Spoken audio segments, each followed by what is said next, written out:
அனைவருக்குமே வணக்கம்.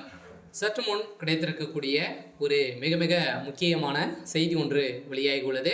சற்று முன் கண்ணீருடன் முதல்வர் ஸ்டாலின் அலரும் அறிவாலயம் சிக்கிய 1000 கோடி, இது மாதிரி செய்திகள் வெளியே இருக்கு. ஸோ இப்போ பார்த்தீங்கன்னா தமிழகத்தில் டாஸ்மாக் உடைய நிறுவனத்தில் நடந்த ரெய்டில் இப்போ அமலாக்கத்துறை பார்த்தீங்கன்னா அதிரடியாக இந்த நிறுவனத்தில் குறைந்தபட்சம் 1000 கோடிக்கு மேலே மெகா ஊழல் நடந்திருக்கு, நிரூபணமாயிருக்கு. ஸோ இந்த நிலையில் தான் வழக்கு பதிவு செய்து இந்த வழக்கின் அடிப்படையில் செந்தில் பாலாஜி டாஸ்மாக் உடைய அமைச்சராக இருந்த செந்தில் பாலாஜி அவர்கள் திமுக பார்த்தீங்கன்னா ராஜினாமா செய்து இப்போ இல்லாத அமைச்சராக தான் இருக்காரு.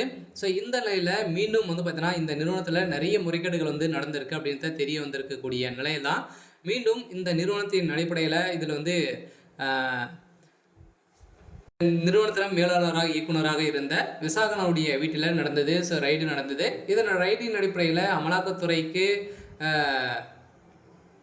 கிடைச்ச தகவலின் அடிப்படையில் இப்போ பார்த்தீங்கன்னா உதயநிதிக்கு ஒரு மிகப்பெரிய கெச்சு போட்டு அமலாக்கத்துறை ரைடு நடத்தியிருக்காங்க. இதனை தொடர்ந்து இது உதயநிதியுடைய நண்பருடைய வீட்டில் ரதீஷ் அவருடைய வீட்டில் பார்த்தீங்கன்னா ரைடுகள் நடந்திருக்கு. இதே மாதிரி இவர் பார்த்தீங்கன்னா வெளிநாட்டுக்கு தப்பி ஓடிய சம்பவம் பரபரப்பை ஏற்படுத்தியிருக்கு. ஸோ இதை பற்றி இந்த வீடியோவில் நம்ம முழுமையாக பார்க்கலாம். அதுக்கு முன்னாடி நம்ம சேனலுக்கு இப்போ தான் நீங்கள் முதல் முறையாக வந்திருக்கீங்க அப்படின்னா மறக்காமல் நம்முடைய சேனலை சப்ஸ்கிரைப் பண்ணி சப்போர்ட் பண்ணுங்கள்.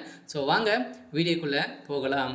ஸோ பார்த்தீங்கன்னா முதல்வர் ஸ்டாலின் அவர்களுக்கு ஒரு மிகப்பெரிய இடியாக தான் விழுந்திருக்கு இல்லையா. இப்போ இந்த 1000 கோடி பார்த்தீங்கன்னா திமுகவுடைய அறிவாலயத்தில் வசமாக சிக்கிருக்கு. சொல்ல பார்த்தீங்கன்னா இந்த அறிவாலயத்தில் கிடைக்கக்கூடிய ஆதாரத்தின் அடிப்படையில் உதயநிதிக்கு ஒரு மிகப்பெரிய கிச்சு போட்டிருக்காங்க. சொல்ல பார்த்தீங்கன்னா உதயநிதி ஸ்டாலினுடைய பேரிலும் அதே மாதிரி நயன்தாராவுடைய இருவருடைய பேரிலும் பார்த்தீங்கன்னா 1000 கோடிக்கு மேலே சொத்துக்கள் பார்த்தீங்கன்னா இப்போ சேர்த்ததாக ஒரு தகவல் வழியாக இருக்குது. ஸோ இந்த தான் டாஸ்மாக் நிறுவனத்தில் இது வரைக்குமே 40,000 கோடிக்கு மேலே மெகா ஊழல் நடந்திருக்கு அப்படின்னு மறைமுகமாகவே இருந்திருந்த நிலையில் தான் இப்போ நிரூபணமாயிருக்கு. இப்போ திமுகவுடைய அறிவாலயமே பெரும் அதிர்ச்சியில் தான் இருக்காங்க. சில டாஸ்மார்க்கில் 1000 கோடி ரூபாய் முறைகேடு நடைபெற்றதாக கூறி அமலாக்கத்துறை தமிழகத்தில் இருமுறை சோதனை நடத்தியுள்ளது. இரண்டாவது சோதனையில் தொழிலதிபர் ரதீஷ், தயாரிப்பாளர் ஆகாஷ் பாஸ்கரன் ஆகியோர் தலைமையிலாகி உள்ளனர். இது இருந்தாலுமே துணை முதலமைச்சர் உதயநிதி ஸ்டாலினை குறிவைத்து இந்த சோதனை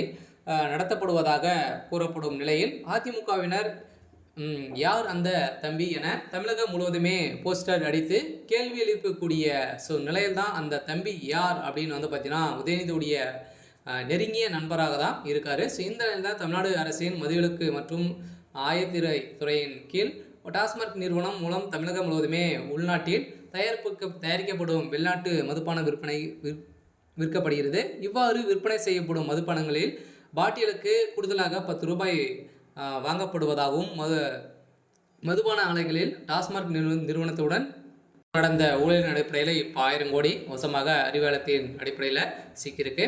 சரி, ஓகே. ஸோ இன்னைக்கான அப்டேட் இதுதான். ஸோ மறக்காமல் நம்முடைய சேனலை சப்ஸ்கிரைப் பண்ணி சப்போர்ட் பண்ணுங்கள். தேங்க்யூ.